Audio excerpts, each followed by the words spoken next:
देखो जी, ये पक्षी बेचारा अपंग है, लेकिन क्या हमारे पास आ जाता है ये भोजन के लिए। अब देखो, ये हाथ में से उठाकर खाएगा जी। देखो, हाथ में से ये भूखा है पर फिर भी आ जाता है और हाथ में से उठा के खाता है, जबकि ये बहुत डरते हैं। पर देखो, अब ये देखो हाथ में से उठा के खाएगा।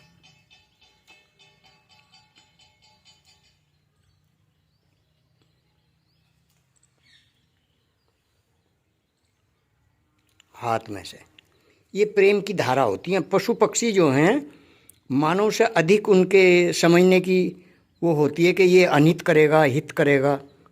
ये कहा भी है, प्रेम बराबर योग ना प्रेम बराबर ज्ञान, प्रेम भक्ति बिन साध का सब थोता है ध्यान।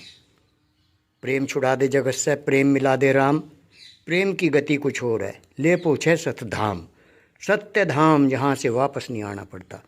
बस एक प्रेम की धारा ही ऐसी है जो वहाँ तक ले जा सकती है, बाकी नहीं है। देखो पक्षी वैसे बेचारा देखो डर भी रहा है, लेकिन फिर भी वो मतलब इतना तो विश्वास कर रहा है कि ये जो है हमें मेरी हानि नहीं पहुँचाएगा, इतना विश्वास है इसको। और ये रोज़ आ जाता है, हम इसे भोजन करा देते हैं तो भोजन ये खा लेता है फिर। अब देखो दूर दूर से ये अब हाथ में से भी उठा के खाता है, वो भी है।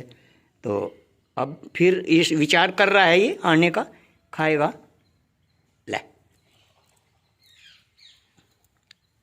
देखो, हाथ में से खाएगा।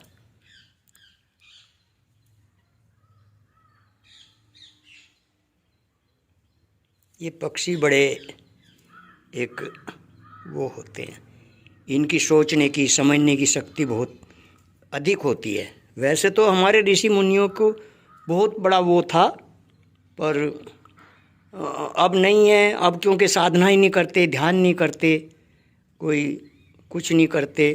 अब ध्यान साधना योग हमारे ऋषि मुनियों ने कितना वो किया हमारे लिए, वो देखो। तो अब हम पशु पक्षियों को कहने लगे कि ये हमसे ज़्यादा।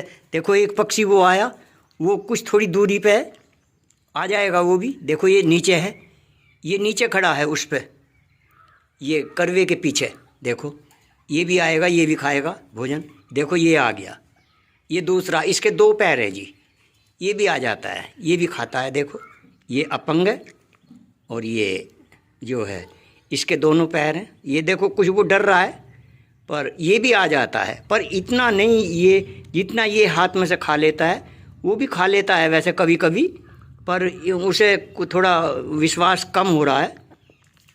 देखो ये भी कितना एक डर के चला गया है।